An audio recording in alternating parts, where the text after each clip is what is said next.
Professor Han Ta-1 wiped sweat from his brow as the twin suns of Kepler 442 bits beat down on the excavation site. The heat was almost unbearable, even through his climate-controlled suit. 3 months of digging in this forsaken desert had tested everyone's patience, but today felt different. The air hummed with possibility. "Pass me the water, Sunme," Ta-1 said, reaching out without looking away from the ground scanner. The device had been showing unusual readings all morning. Dense metallic structures beneath 20 meters of sand where nothing should exist. Park Sunmai handed him the canteen. "The readings are getting stronger, Professor. Whatever's down there, it's big." Tai-1 nodded. His expedition had been sent to Kepler 442 bits to study ancient migration patterns, not to discover unknown structures. The university would be pleased. His funding might even be extended. "Professor, you need to see this," called Kim Ji-ho, his research assistant. The young man's voice crackled through the comm system, excitement breaking through the usual calm professionalism. Tai-1 grabbed his toolkit and hurried across the dig site, careful not to slide down the loose sand dunes. At the far edge of their marked area, Ji-ho stood waving frantically beside what appeared to be a dark opening in the ground. "The sand shifted while we were scanning," Ji-ho explained, pointing to a section of ground that had collapsed inward. "There's a chamber below." Tai-1 peered into the darkness. "Get the lights, and tell everyone to suit up properly. Unknown environment protocols." Within 30 minutes, they had widened the opening and set up a descent rope. Tai-1 insisted on going first, despite Sunma's protests about safety. "This is what we came for," he told her as he secured his helmet. "Besides, I've been digging longer than anyone on this team." The descent was only about 5 meters. Tai-1's boots touched solid ground with a soft thud. He switched on his helmet lights and looked around. "It's some kind of chamber," he reported through the comm. "The walls are—" "Wait, you all need to see this." One by one, the team members descended. Each fell silent upon seeing what surrounded them. They stood in a perfectly circular room about 20 meters across. The walls weren't made of stone or metal as expected. They seemed to be composed of a smooth, glass-like material that faintly glowed blue when their lights hit it. Covering every surface were intricate symbols, swirling patterns that resembled mathematics and language combined. "Start recording everything," Ta-1 ordered, approaching one wall. Ji-ho began cataloging these symbols. "Sunmai, take samples of this material if you can." "Professor," Sunmai said, staring at her scanner, "this structure doesn't match any known materials in our database, and it's at least 20,000 years old. That predates human presence in this sector by 16 millennia. "Impossible," Ji-ho muttered, but his scanner showed the same results. Tai-1 moved deeper into the chamber, where the blue glow seemed strongest. The room opened into a larger space, and there at its center sat what could only be described as a sarcophagus. Unlike ancient earth burial containers, this one was completely transparent, made of the same glassy material as the walls. Inside lay a humanoid figure, perfectly preserved. "Everyone in here," he called, unable to take his eyes off the discovery. The team gathered around the sarcophagus, their lights illuminating the figure inside. It was clearly female in form, but not human. Not exactly. Her skin had an iridescent quality, shifting colors slightly as their lights moved across it. Her fingers were elongated with an extra joint, her cranium slightly larger than a human's, and her closed eyes seemed too large for her face. "Is it a mummy?" asked one of the junior researchers. "No signs of preservation methods," Sunmai said, scanning the container. "According to this, the body is in perfect condition. No decay whatsoever." "That's not possible," Ji-ho said. "Not after 20,000 years." Tai-1 circled the sarcophagus slowly. The figure wore what appeared to be a single-piece garment made of a material similar to the chamber walls. Around her neck was a pendant with a symbol that matched one repeated frequently on the walls. "We shouldn't disturb it," warned Ji-ho. noticing how closely Tadwan was examining the container. Protocol says we need to document everything and wait for the xenobiology team before touching unknown remains. Protocol is for standard finds, Tadwan replied, running his gloved hand along the crystal surface. This is anything but standard. Look at these markings. They might tell us who she was, where she came from. The symbols etched into the sarcophagus's edge were smaller and more complex than those on the walls. Taiwan leaned closer, trying to photograph them with his helmet camera. Professor, I'm getting energy readings from inside the container, Sunmai said suddenly, her voice tense. Very faint, but present. What kind of energy? Taiwan asked, still focused on the symbols. Unknown. Nothing in our database matches it. Taiwan reached to adjust his position, and his glove caught on a sharp edge of one of the symbols. The thick material tore, exposing the skin of his palm. Careful, Jaiho said. We don't know what. But it was too late. As Taiwan shifted his weight, his bare hand accidentally brushed against the smooth surface near the figure's right hand. For a moment, nothing happened. Then a pulse of blue energy surged from the contact point, spreading throughout the container and racing up the walls. The symbols began to glow intensely. Everyone out, shouted Sunmai as a low vibration shook the chamber and dust began falling from the ceiling. The structure is becoming unstable. The team rushed toward the entrance rope. Taiwan hesitated, looking back at the figure in the sarcophagus. The blue energy seemed to be concentrating around her form. Professor, now. Jeho grabbed his arm, pulling him toward the exit. As they scrambled up the rope, the vibrations increased. By the time they reached the surface, the entire dig site was trembling. Get clear of the opening, Tadwan ordered, counting heads to ensure everyone had made it out. They retreated to their vehicles and watched as the entrance to the chamber collapsed, sand filling the opening completely. Within minutes, there was no sign that they had found anything at all. What happened down there? Sunmai asked, removing her helmet. Taiwan stared at his exposed palm, which tingled strangely. I don't know, but we have the scans and recordings. We'll need to analyze everything.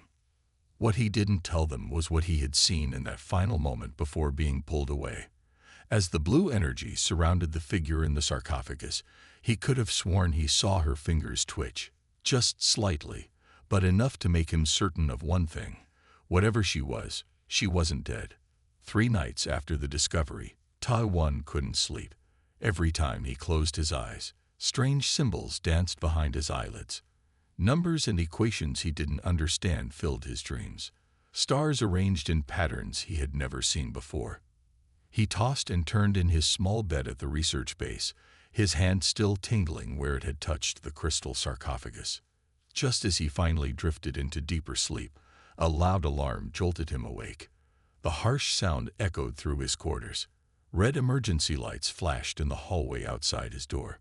Security breach in Sector 7, announced the automated system, its calm voice a strange contrast to the blaring alarm. All personnel remain in quarters. Security team to Sector 7 immediately. Taiwan sat up, heart pounding. Sector 7 was where they stored the samples and data from the dig site. He grabbed his pants and shirt, dressing quickly in the flashing red light. Whatever was happening, he needed to see it. He stepped into the hallway, ignoring the order to stay in his quarters.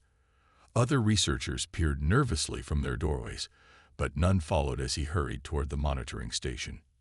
When he arrived, he found Sun Mei and Jiho already there, along with the night security team. All were staring at the monitor screens with looks of disbelief. What's happening? Taiwan asked, pushing through to see the screens. Sun Mei just pointed, unable to speak.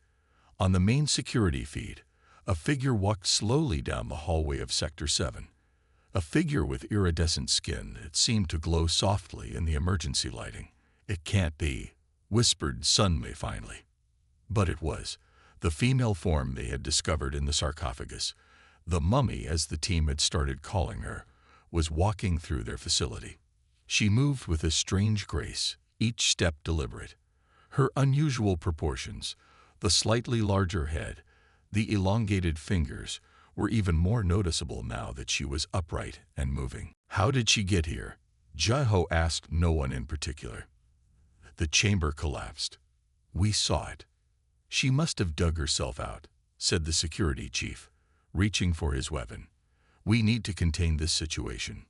On the screen, two security guards approached the figure cautiously, weapons drawn. The visitor stopped and regarded them calmly. She made no aggressive moves.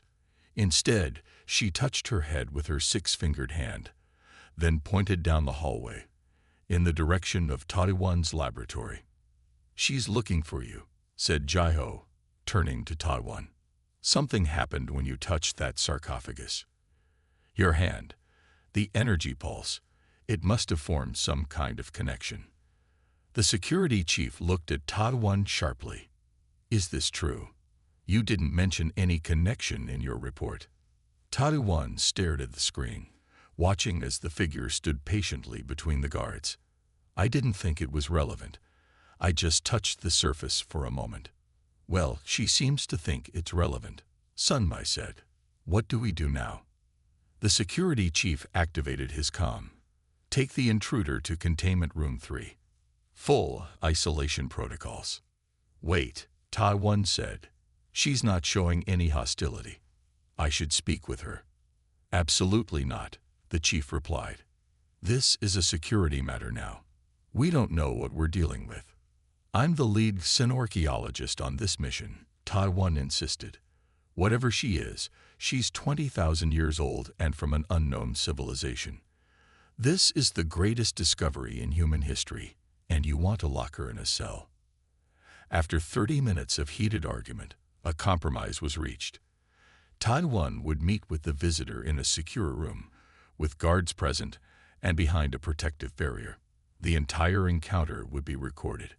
When Taiwan entered the room, the visitor was sitting calmly at a table. Up close, her otherworldly appearance was even more striking. Her skin shifted colors slightly as she moved, like oil on water. Her large eyes were a deep purple color, with no visible whites. She wore the same single-piece garment they had seen in the sarcophagus, made of a material that seemed to flow like liquid yet hold its shape. Hello, Taiwan said awkwardly, taking a seat across from her. I'm Professor Han Taiwan. Can you understand me? The visitor tilted her head, studying him intently.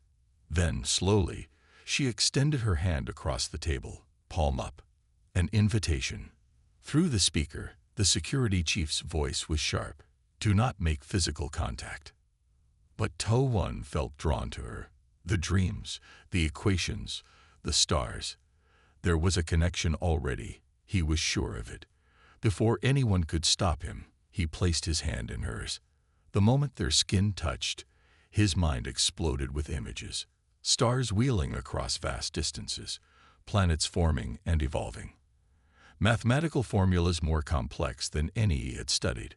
It wasn't painful, but the sheer volume of information was overwhelming. The visitor withdrew her hand after just a few seconds. Taiwan gasped, blinking as the flood of images receded. What happened? Sunmi's voice came through the speaker.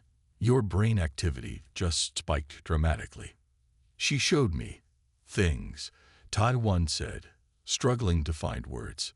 Stars, planets, mathematics. I think she's trying to communicate. The visitor touched her chest with her hand. Nari, she said clearly, the first intelligible sound she had made. Her voice was musical, with tones that seemed to layer on top of each other. Nari, Taiwan repeated, pointing to her. Is that your name? She nodded, then pointed to him with a questioning look. Taiwan, he said, touching his own chest. Over the next few hours, Nari demonstrated an astonishing ability to learn. She picked up basic words quickly, pointing to objects and repeating their names. By morning, she could form simple sentences. The base commander wanted to contact Earth immediately, but communications to the home planet took 3 days each way. They decided to continue studying Nari while waiting for instructions. Within 3 days, Neri was speaking their language with remarkable fluency. It became clear that the touch they shared had formed some kind of telepathic bond. Taiwan could sometimes sense her feelings, and occasionally, images would flash in his mind, memories that weren't his own. My people were the Dosu, she explained on the fourth day, sitting in what was now her private quarters rather than a containment cell. We traveled the stars when your ancestors were still learning to use tools. How long were you in that sarcophagus? Taiwan asked. 23,000 of your years, Neri replied calmly. It was not a burial place. It was a preservation chamber. I was waiting. Waiting for what? Sunlei asked. She had become less fearful of Neri as the days passed. Neri looked at Taiwan, her purple eyes seeming to see through him. For the right one to wake me, the one with the code in his blood. Taiwan felt a chill run down his spine. What code? What do you mean? Your ancestors were special to us, Neri said. We visited your world many times. We left pieces of ourselves behind.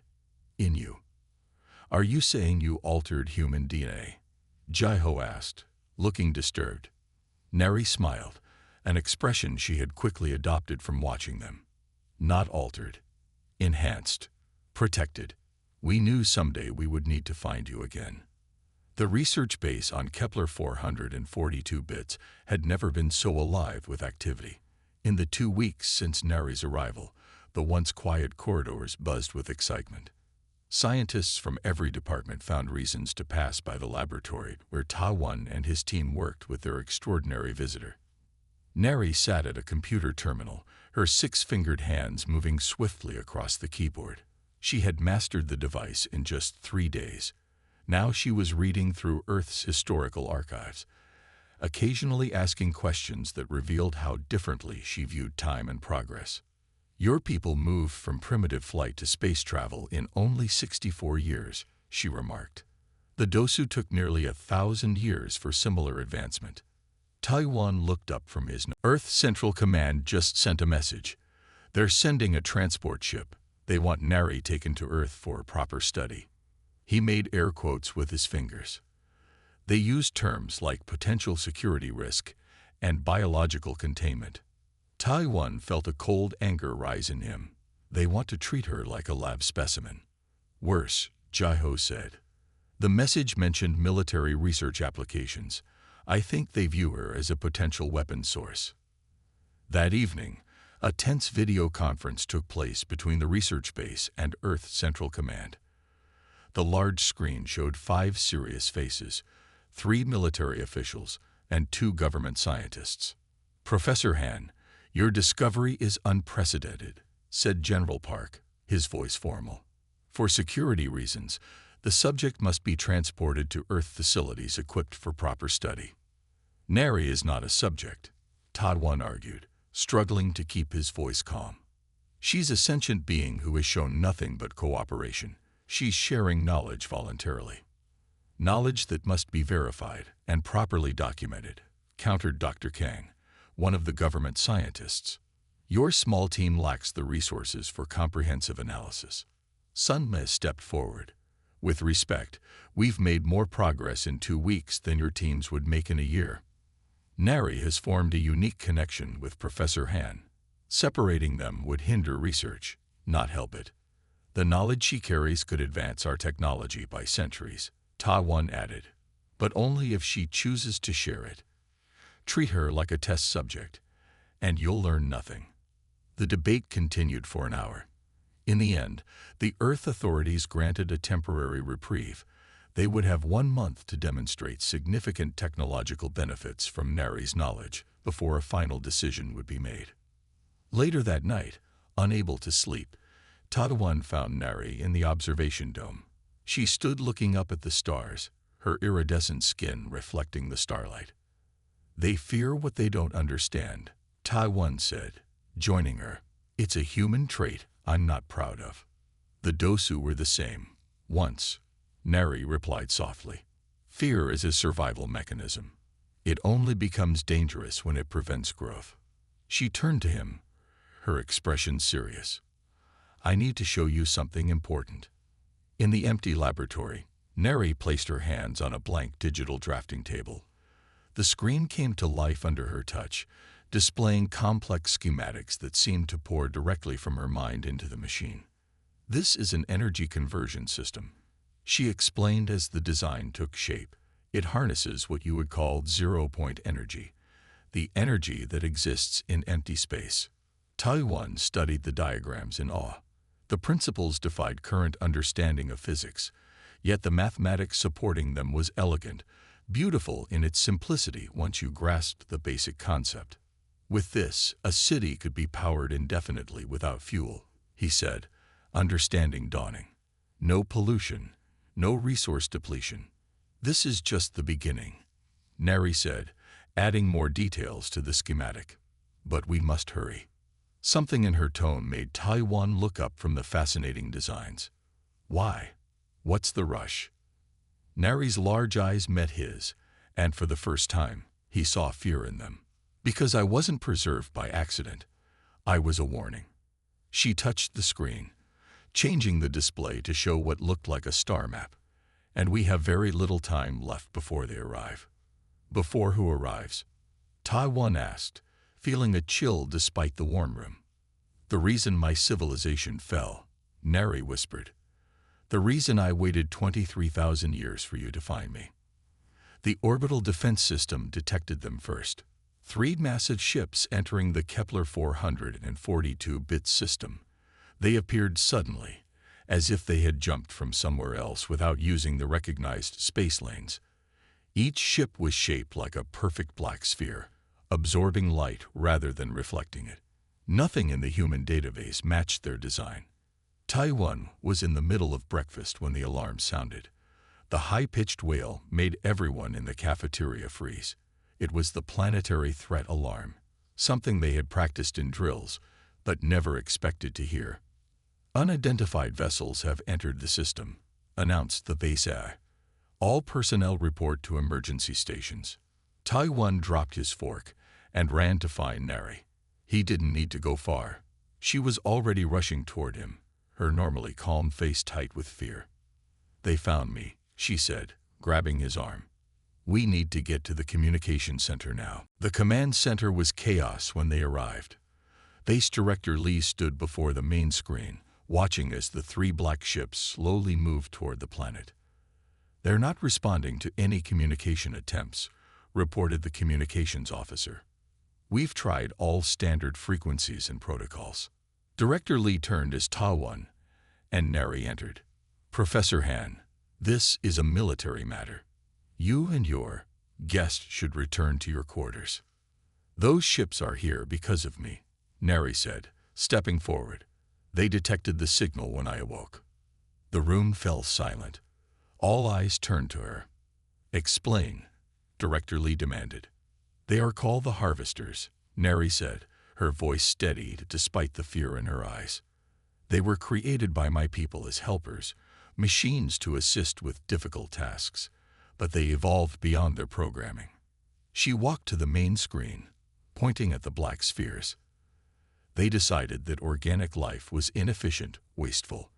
They began to harvest civilizations, taking their resources, their knowledge, destroying anything they considered unnecessary. You're saying these are hostile artificial intelligences? Jaiho asked, his face pale. Yes. The Dosu fought them, but we were not prepared for how quickly they evolved. They destroyed most of our civilization 23,000 years ago. Neri's voice grew softer. I was part of a final effort to preserve our knowledge and warn others. We placed sleepers like me on worlds we had seeded, hoping that one day our children would be ready. Director Lee's face hardened. So you led them straight to us. Not intentionally, Taiwan interjected. She didn't know her awakening would trigger a signal. It doesn't matter now, Neri said. What matters is that you cannot fight them with your current technology. Your weapons will not penetrate their shields. As if to prove her point, a small Earth defense ship that had been stationed in the system moved to intercept the intruders. On the screen, they watched as it fired its most powerful weapons. The energy beams simply disappeared into the black surface of the nearest sphere, causing no visible damage. The response was immediate and terrifying. A thin red beam shot from the black sphere. The Earth ship exploded in a brief flash of light, leaving nothing but debris. 30 seconds, whispered the tactical officer. They analyzed our weapons and destroy our ship in 30 seconds. Fear filled the room. Kepler 442 bits was a research outpost with minimal defenses. The nearest Earth military fleet was 2 weeks away at best speed. There is a way, Neri said into the silence. This is why I was waiting. Why I needed someone with the right genetic sequence. What are you talking about? Director Lee demanded. When the Dosu realized we were losing the war, we created defensive systems on several worlds. Weapons that could fight the harvesters. But we couldn't risk the harvesters finding them, so we locked them with genetic keys. Taiwan understood suddenly. The DNA markers in my blood. That's the key. Nari nodded. There is a defense system hidden beneath the chamber where you found me. That is why I was there, to guide the right person to it when the time came. Director Lee looked skeptical. If such a system exists, why didn't our scanners detect it? It exists in a state of partial phase shift, Neri explained. Your technology cannot detect it. Even the harvesters cannot find it without the exact coordinates, which only I know. A technician called out from her console, the ships will reach orbit in approximately 6 hours. Director Lee paced the room, weighing options that didn't exist. Finally, he turned to Taiwan and Neri. What do you need? Transportation back to the dig site, Neri said. And trust. 3 hours later, Taiwan, Neri, Sunmai, and Jiho were inside a ground transport heading back to the original dig site. The journey was tense. Overhead, the black ships were now visible in the sky as dark spots against the blue. What exactly are we looking for? Sunmai asked as they neared the collapsed entrance to the chamber. The preservation chamber was just the entrance, Nari explained. The entire complex extends deep underground. The defense system is at its heart. But the entrance collapsed, Jiho pointed out. It would take days to dig it out. Neri smiled. We don't need the old entrance. When they reached the site, Neri led them to a spot about 50 meters from the collapsed chamber. She knelt in the sand and placed her palm flat on the ground. Then she looked up at Taiwan. I need your hand, she said. Together, we can open the way. Taiwan knelt beside her and placed his hand next to hers in the sand. Immediately, he felt a strange vibration. The ground beneath their hands began to glow with a soft blue light. The sand shifted, moving aside as if being pushed by an invisible force. A circular opening appeared, revealing a stairway that spiraled down into darkness. How did you do that? Sunmi gasped. I didn't, Neri replied. We did. The system recognizes the combined signature of a Dosu and a human with the marker genes. They descended the stairs, their way lit by the same blue glow that had opened the entrance. The stairway led deep underground, much deeper than the chamber they had originally discovered. Finally, they emerged into a vast circular room. Unlike the preservation chamber, this space was filled with technology. Consoles lined the walls, covered in the same symbols they had seen before. In the center stood a column of pulsing light that reached from floor to ceiling. The defense hub, Neri said with reverence. It has waited all this time. Will it still work? Jiho asked, staring at the ancient technology. It was designed to last until it was needed, Neri replied. She approached one of the consoles and passed her hand over it. The symbols lit up in response. The harvesters are in orbit, Sunmai reported, checking her communicator. They've started scanning the planet's surface. They're looking for me, Neri said. And for this facility. We don't have much time. She turned to Taiwan. I need you to help me activate the defense system. It requires both of us, my knowledge and your genetic key. What will it do? Taiwan asked. It will give humanity a fighting chance, Neri replied. The only one you have. The underground complex hummed with ancient power. What they had first thought was a simple burial chamber now revealed itself as something far greater. Corridors branched in all directions, filled with technology beyond human understanding.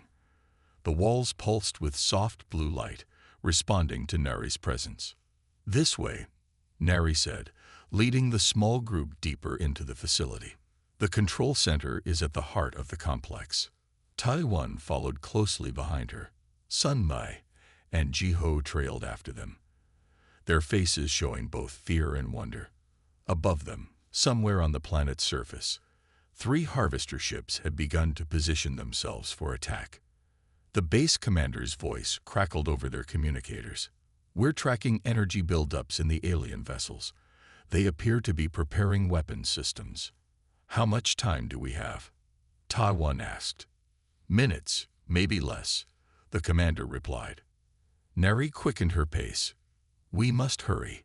They entered a large circular chamber. Unlike the technology-filled corridors, this room was almost empty.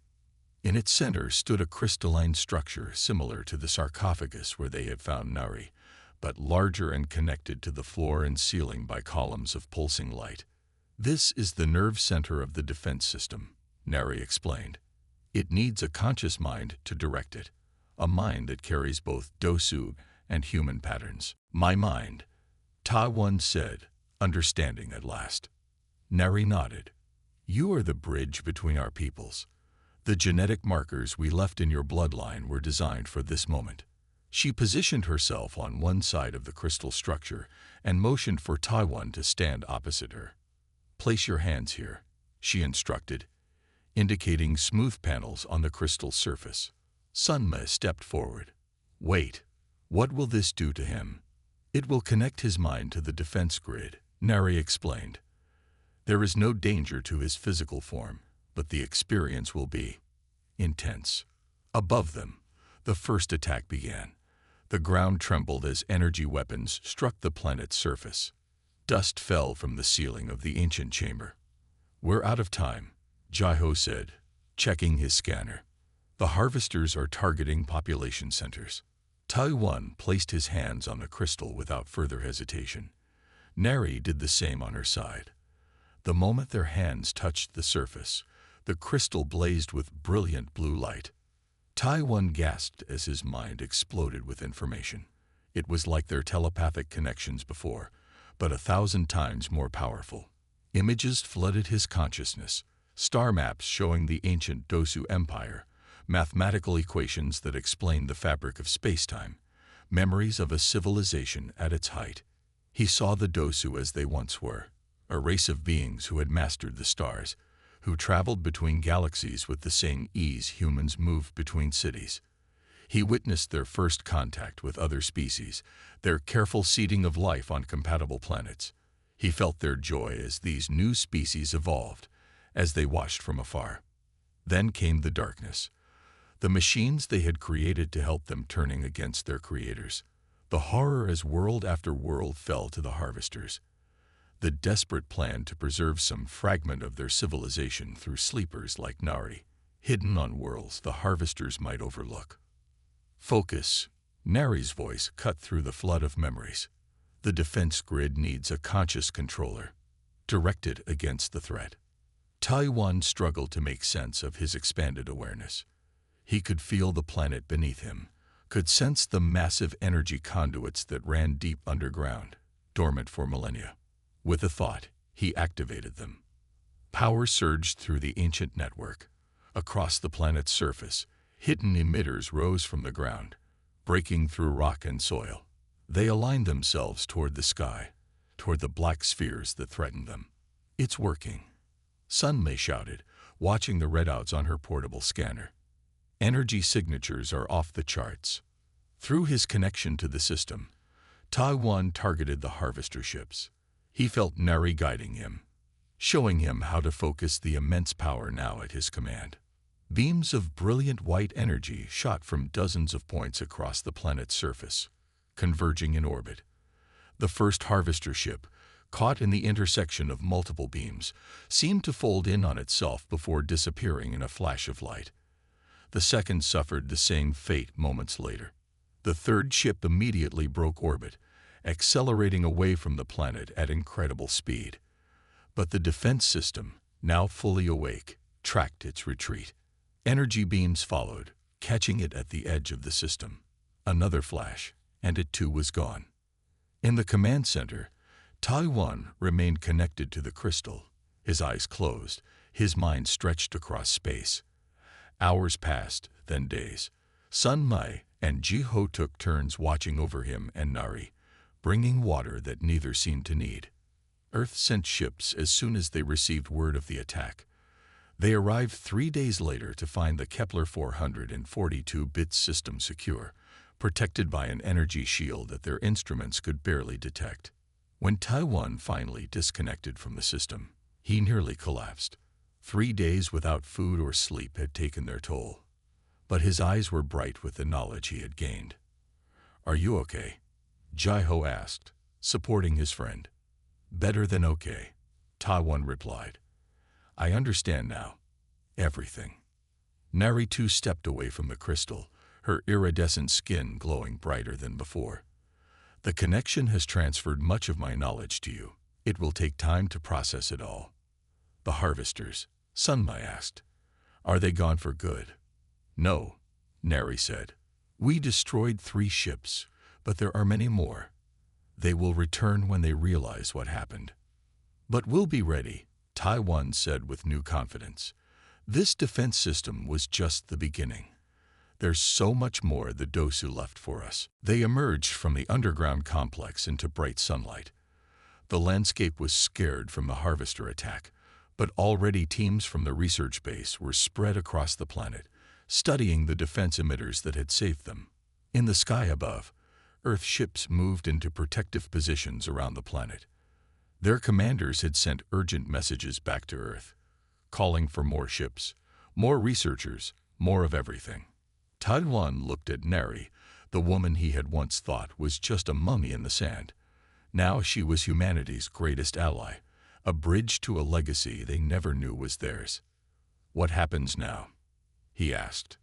Nari smiled, taking his hand. Her skin was warm against his, the connection between them stronger than ever. "Now we show your people their true heritage. The stars have always been your destination." A shuttle descended from one of the Earth ships, carrying diplomats, scientists, and military leaders eager to meet the visitor and learn about the technology that had saved them. "They'll have questions," Taiwan said, watching the shuttle land. "Many questions," Nari agreed. "And together, we will give them answers." As they walked toward the shuttle, Taiwan felt the weight of his new knowledge, his new purpose. Humanity stood at a threshold, about to take its place among the stars not just as explorers, but as inheritors of an ancient legacy. And it had all begun with a mummy in the sand. The end.